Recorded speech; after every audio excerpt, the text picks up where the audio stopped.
suis caporal Jonathan Corneau d'Ottawa, Ontario, technicien en système d'information des télécommunications aérospatiales, présentement muté à la 3e escadre de Bagotville. Et je suis le caporal Vincent Poirier de Passaubiac en Gaspésie, technicien en système d'information et télécommunications aérospatiales à la 8e escadre de Trenton. Les techniciens de systèmes d'information et de télécommunications aérospatiales installent, entretiennent et réparent certains des systèmes de communication militaires les plus sophistiqués qui soient. Dans notre métier, on touche à tout ce qui est relié à la télécommunication, que ce soit des systèmes téléphoniques, réseautiques, informatiques, des serveurs, des systèmes de radar. Les radars sont une grosse fonction de notre métier, vu que les avions ne volent pas s'il n'y a pas de radar. C'est aussi un moyen d'atterrir, de décollage. Notre métier touche à tout sur une base aérienne. Nos outils sont les télécommunications par satellite et les réseaux informatiques dématérialisés de pointe.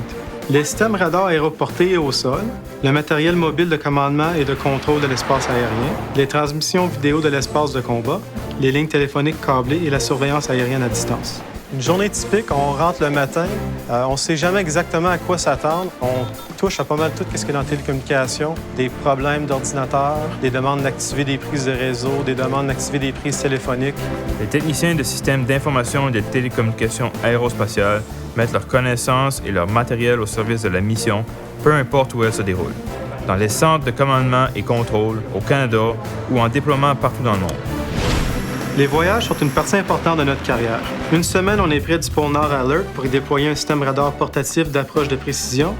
Et la semaine suivante, on participe à un exercice en campagne dans l'Ouest canadien, où on apporte de l'aide humanitaire en Haïti, où on est déployé dans une zone de combat à l'étranger pour s'assurer que nos pilotes de chasse disposent d'une liaison à sécurité intégrée avec leur commandant. La haute technologie évolue à une vitesse vertigineuse et il faut être vigilant et rapide pour rester à l'avant-garde des changements. Qu'est-ce que j'aime de notre métier, c'est qu'on a souvent l'équipement à la fine pointe de la technologie, c'est l'équipement neuf, puis on a la chance de l'ouvrir, le programmer, le déployer.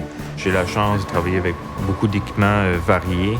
On ne voit pas juste un système, puis on devient vraiment bon là-dessus. On en voit plusieurs, ce qui fait que ça te donne une ouverture large. Pour assurer la défense et la sécurité de notre pays, on sait qu'on doit être prêt à partir à tout moment et à relever tous les défis auxquels on est confronté. Il faut être débrouillard. Il faut aller de l'avant. Il faut être capable d'arriver devant un système qu'on n'a jamais vu, être capable d'aller dans les livres, de lire, d'apprendre par soi-même, d'être capable d'aller chercher l'information.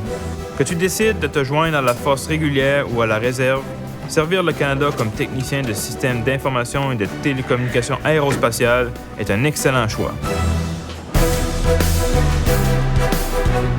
Une chose de spéciale dans les forces, c'est qu'on se fait des amitiés assez profondes.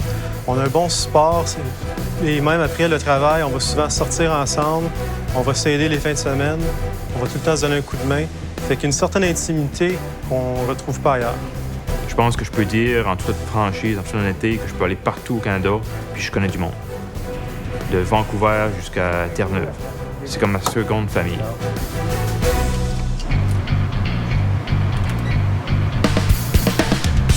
Même si tu as de solides connaissances en informatique ou système radio, il te faudra du temps et beaucoup de concentration pour maîtriser l'impressionnante variété de compétences nécessaires à tout technicien pour exercer notre métier.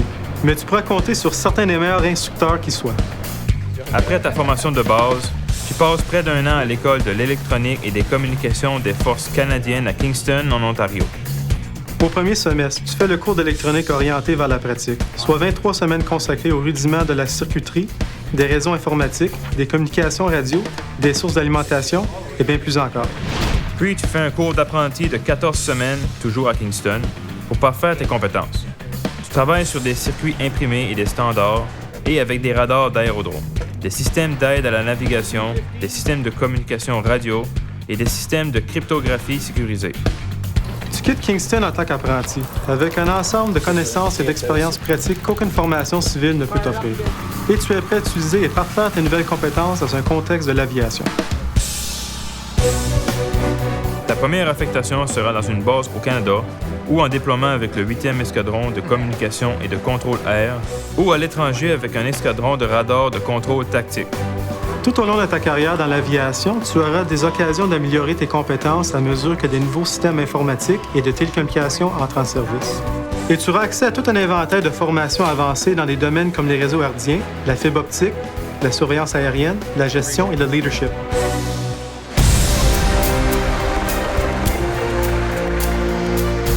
qui me rend le plus fier dans mon métier, c'est qu'on fait une différence dans le monde. Grâce à nous, en déploiement, les militaires peuvent communiquer avec leurs familles, avec tous les systèmes informatiques que l'on monte. Puis en mission, on va s'assurer que les pilotes puissent faire leur mission pour protéger, par exemple, les citoyens en Libye.